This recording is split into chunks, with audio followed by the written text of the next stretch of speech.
Hi everyone, Dr. Mike here, and today I'm going to talk about surveys and survey research. Now, one of the immediate questions you might have when talking about surveys is, well, why do we conduct surveys? Well, very simply, it provides a methodology for asking people to talk about themselves.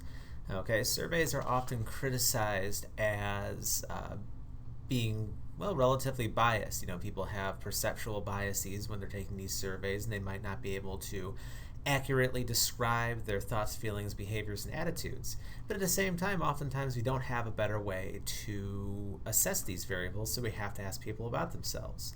Surveys allow us to study relationships between and among variables, so we can see how variables relate at a single time. Okay, if I were to give you a survey and assess your job satisfaction and your trust in management, I could just simply run a correlation between those two and see how they're related.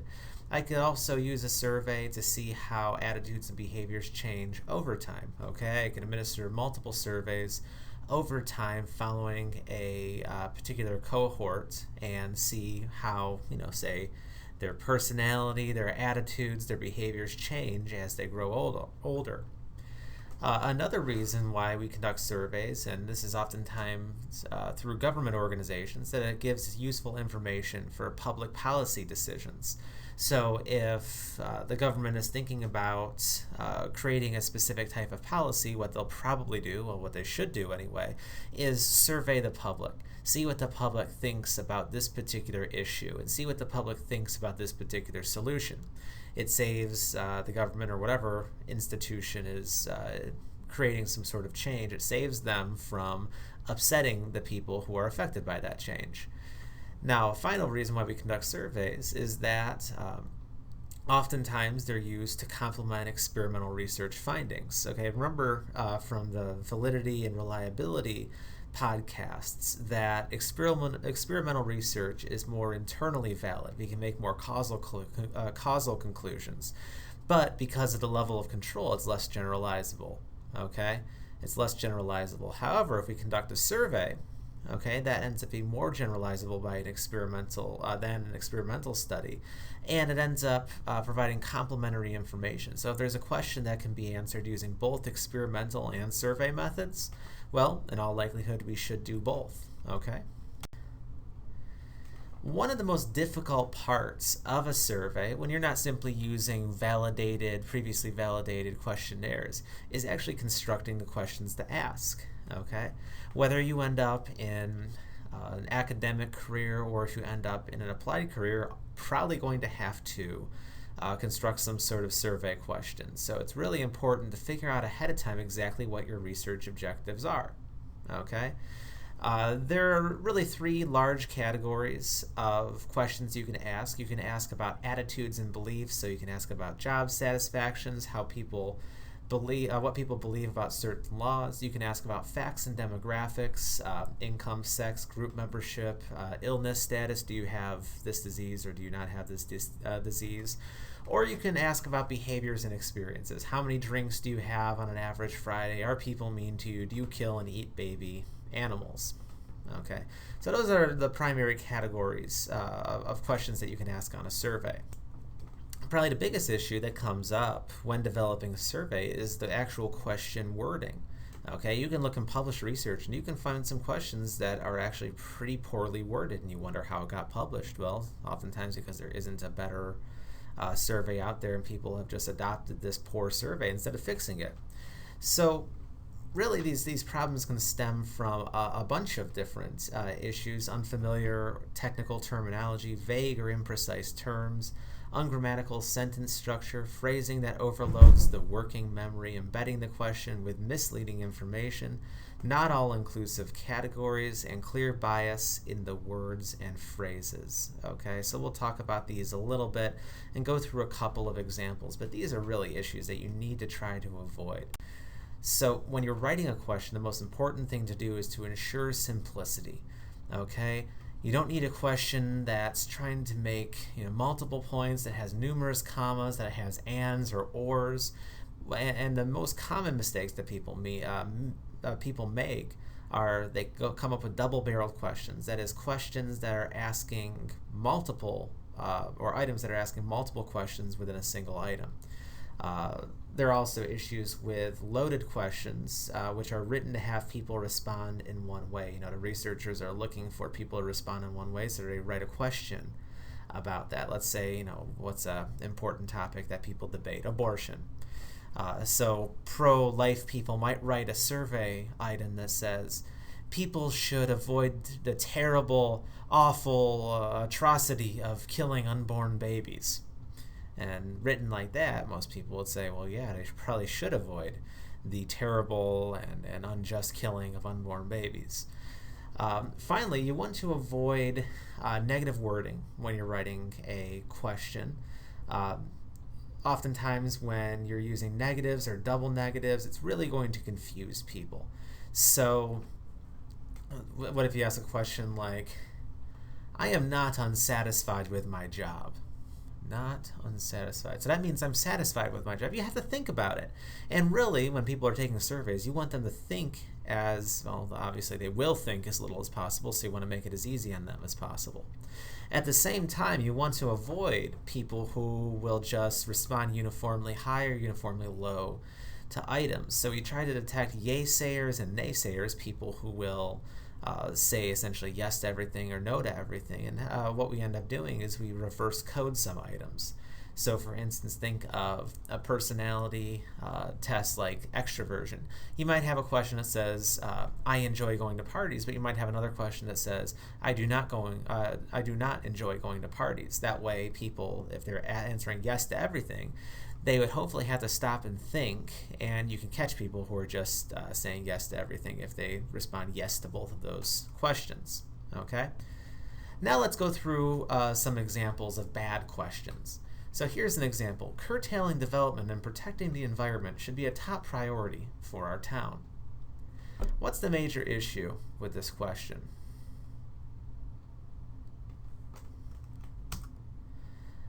Well, there's a couple. The biggest one is it's a double-barreled question. Okay, we're asking about curtailing development and protecting the environment. Okay, maybe some people agree that we should curtail development but screw protecting the environment, or vice versa. People think we should protect the environment but screw curtailing development, so they might be unsure how to answer the question. Also, a word like curtailing, some people might not know exactly what that means. It's important to try to keep your surveys at a 6th to 8th grade reading level. Okay, otherwise people will struggle. So the best thing to do here in a situation like this is to create two separate questions. Curtailing development should be a top priority for our town, and protecting the environment should be a top priority for our town. Another question. India should formulate a stricter SPS fertility policy. What's up with this question? Well, assuming you know what a fertility policy is, well, these people are using an abbreviation and a technical term. SPS. What the hell is SPS? What is a fertility policy? Okay? So, what we would do in a situation like this is we would dumb it down. Okay? We would say exactly what we're trying to say, what we mean, what is the fertility policy, break out what SPSS means, but if people won't still know what the full version of SPSS means, then use a different term. Okay? If this is a survey specifically about that policy, you might need to define that policy sooner. So maybe at the top of the page, if this were a paper or online survey, you could define that policy and then ask people questions about it. Another example. The death penalty should not be legal in most cases. What's wrong with this question? Well, this is an ambiguous phrase. What we can end up with a question like this is that people of very different viewpoints could respond the same way because of how they interpret the question. So the death penalty should not be legal in most cases. A pro-death person would say no to this question, right? Because they believe that death penalty should be legal in all cases. An anti-death penalty person could say no to this question as well, because they believe that the death penalty should never be legal. Okay, the whole most cases kind of throws it off. So really your question should be straight to the point and definitive. You got to avoid these ambiguous phrases. Most of the time, than most cases, and so on. So you want to avoid those types of questions because people, if they can interpret those differently, and it might not adequately reflect what these people's beliefs are. Okay, just be direct. Now let's talk about different ways that people can respond to these questions. Okay, you can either use a closed response option or open responses. A closed response is the quantitative data that we talked about earlier when we were talking about observational studies in the other podcast. Participants simply respond to a question using a limited number of options, multiple choice, decided on by the researcher. Okay, so this might be a 5-point scale, 6-point scale, 7-point scale, and you're able to gather quantitative data. Alternately, you can use open responses where participants respond in an open fashion and they write in a text box, whether this is an online survey, a paper survey, they can just sort of write their thoughts, write their feelings, and that ends up giving you qualitative data. Close-ended, they're easy to code. So you can have people respond from strongly disagree to strongly agree. Strongly disagree would be a 1, strongly agree would be a 5, and we'd have a 2, 3, and 4 in between. That's easy to enter into your analysis program, Excel, SPSS, R. It's easy to analyze, easy to present. You can come up with really neat-looking figures that you're really able to present to just about everybody who don't even have statistical backgrounds. It's more reliable. You can actually run reliability estimates on specific scales. There's less introduction of bias because there's only one way to interpret a score of strongly disagree. And people can feel like they are more anonymous when they are responding to close-ended questions. That is, they don't have to worry about you recognizing their writing style or giving away. They don't have to worry about giving away who they are through their response. Okay. So quantitative closed-ended scales aren't the end-all be-all. Of course, they're not perfect. It's harder to develop questions and response categories for some specific questions if you're really trying to get at a niche question and you don't know exactly how people are going to respond. Oftentimes, it's better to go with open-ended. Oftentimes, it might force invalid responses. Maybe the response scale isn't inclusive enough. Maybe it doesn't have enough options. There's less depth and substance, so you're forcing people into these categories when they might feel somewhere in between. And respondents don't have an opportunity to clarify or explain, so they aren't able to explain why they said strongly agree. And so you might be missing a lot of really rich information if you go only with a closed-ended survey. Open-ended questions, on the other hand, also have advantages. They provide richer information, like I was saying, so you can get a lot more depth and a lot more information from a single participant than you can from a closed-ended response. People have an opportunity to explain and qualify their answers, and oftentimes you can really get a good insight into why a person thinks a specific way when they qualify their answers. It's also great with new or unusual constructs. So if we're just beginning to investigate a phenomenon, well, we can conduct an open-ended survey and see what people think about this. And it can help us develop scales. It can help us develop theories and hypotheses and so on, stuff that we can later test with quantitative data. There are disadvantages to open-ended questions as well. One of the biggest issues is that you have lazy-ass respondents. You have people who refuse to really provide much of a response. They might write 1 or 2 words. You might have some people who write 3 or 4 paragraphs, and then you have the participants, probably the majority of participants, who only write a couple of words, couple of sentences, and you don't get as much information from them. Additionally, even if you capture this open-ended data over time, it's really difficult to detect trends or patterns in the data. Okay, you can't really do that unless you have actual numbers that you can analyze. And the final issue is, well, you have to code this data in some way. Okay, you have to look for trends, you have to look for themes in your open-ended responses, and oftentimes you can't get at that. Oftentimes, I might be able to get at it, but it's going to eat up a great deal of time, okay, this coding of qualitative research. Now, when we're thinking about how we want people to respond to questions, particularly in a closed-ended situation, it's important to really make sure that you give the correct response options, okay? So the first decision is, do you want this scale to be dichotomous, or do you want it to have multiple points? So dichotomous, of course, means that the participants only have two options, like a yes or no, or a I will do this, I will not do this. They have to choose one of those two, versus a multi-point where they have three or more options. So strongly disagree to strongly agree is the most common. Excellent, very good, fair, poor. You can do a frequency scale, always, very often, fairly often, sometimes, always, sometimes, and almost never. And it all depends on what you're measuring. If you're trying to get at frequency, you definitely want to use a frequency distribution. I mean, most often you'll see to strongly agree, to strongly disagree. Sometimes you'll see it with a neutral in the middle. I tend to prefer avoiding the neutral before you got to force people to take a stance.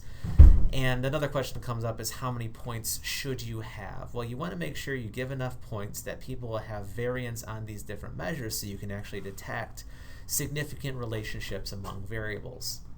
The general, what I've heard from the research is that typically it's best to provide roughly 5 to 6 options, and given that I like to avoid the neutral, I think that providing the 6 options is the best. Okay. Now, what we know is that people generally, particularly in Western cultures as opposed to Eastern cultures, tend to avoid using the extreme ends of the scale, and that's called central tendency bias. So in order to actually get variance, again, that's why it's better to have 6 response options than 4, because you can get more people to respond using more of the scale. Okay, so we want to try to minimize central tendency bias by having a wider scale so we still get variance in the middle. Another option is to have people rank order responses. That's appropriate in some situations, particularly if we're trying to do some sort of policy analysis in the government and within an organization. But again, rank ordering options is going to be more difficult to analyze. You're going to have to do transformations and so on. So oftentimes it's good to avoid rank ordering if you can. Now, in terms of more types of rating scales, another option is the graphic rating scale. With the dawn of online survey software, these graphic rating scales are becoming more and more common. So a graphic rating scale essentially allows a person to respond to an item by grabbing a little slider and saying how they feel from, about that particular item from 0 to 100.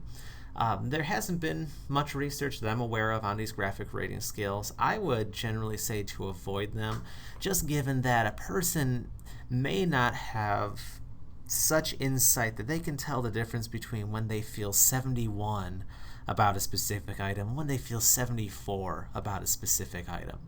Okay, it might sort of artificially inflate variance, and it might not necessarily be ideal in this situation. In situations when you're working with children or illiterate adults, you can use nonverbal scales. So a faces scale is relatively common, where you can have a smiley face, a neutral face, or an unhappy face. You'll see this as a pain scale at the hospital. They used to use that for job satisfaction measurement in the 50s and 60s. So it is an option when you're working with specific populations. Finally, one last decision you need to make is, are you going to label each individual point on your multiple choice or on your closed-ended question, or are you just going to label the endpoints? So if you have 6 options, are you just going to label the lowest option as strongly disagree and the highest option as strongly agree, or are you going to label each point in between?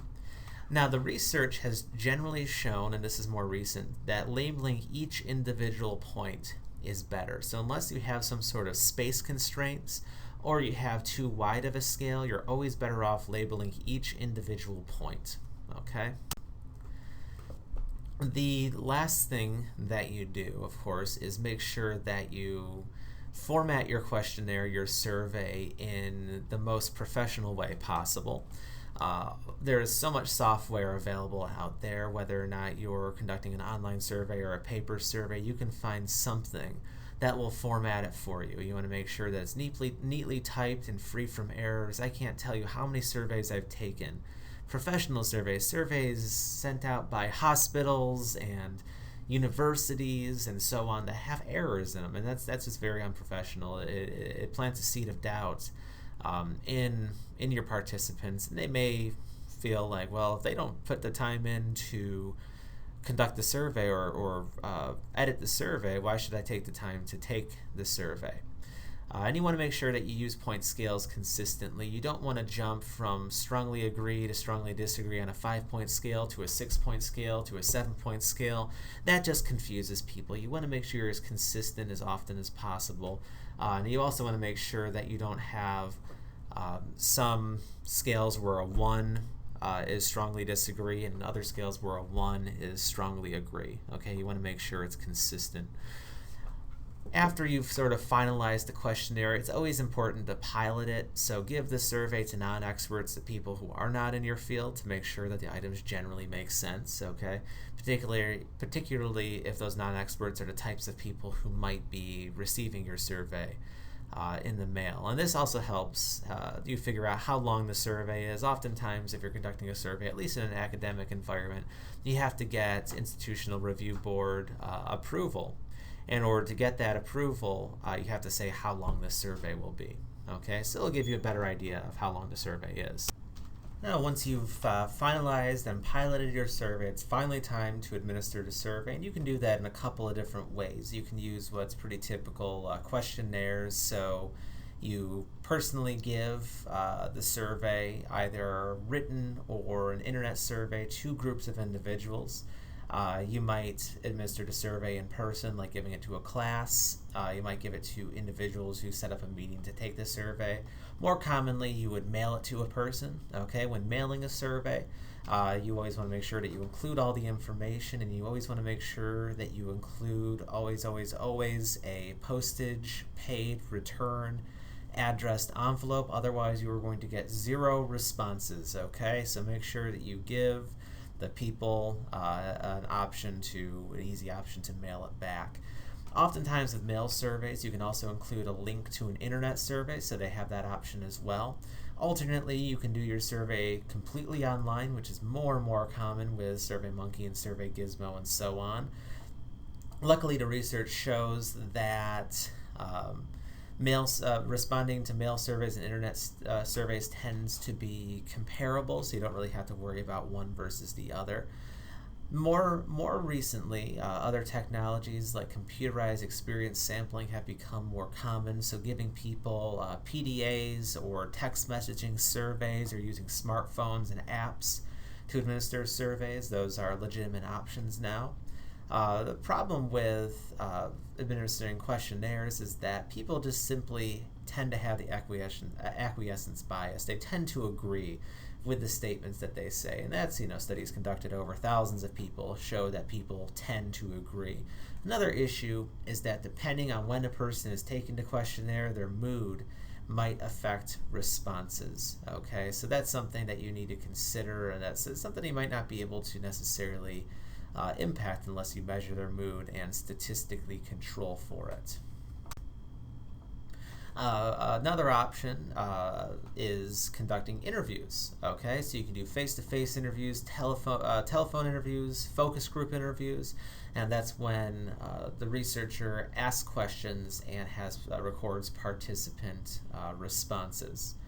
Okay, this is really beneficial because, well, people are much more likely to finish the survey once they've started the interview. Additionally, if participants are unclear about a specific question, they can ask an interviewer for clarification, and they can also elaborate and give you more information. So it can kind of combine the best of both worlds. You can collect both the close-ended and the open-ended data. The problem is, oftentimes interviewers might have specific biases where they subtly bias respondent answers. Okay, so for instance, if the interviewer was asking questions about abortion, and they're a pro-life person, they might have certain nuances to the words that they're saying that might influence how an interviewer or interviewee rather is responding. So really you need to make sure that your interviewers are very well trained, okay, which can both be an expensive and time-consuming endeavor.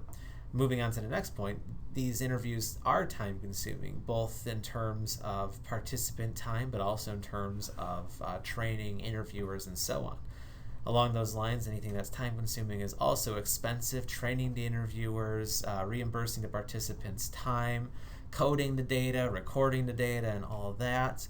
And finally, when people are face-to-face, especially, social desirability is even stronger. So they'll want to respond in a way that makes them look best. Okay, and so that's kind of a final issue with administering surveys via interview. Okay, so that wraps up the podcast PowerPoint on surveys. And if you have any questions, as always, feel free to contact me. I hope you all have a wonderful day or evening, depending on when you're watching this.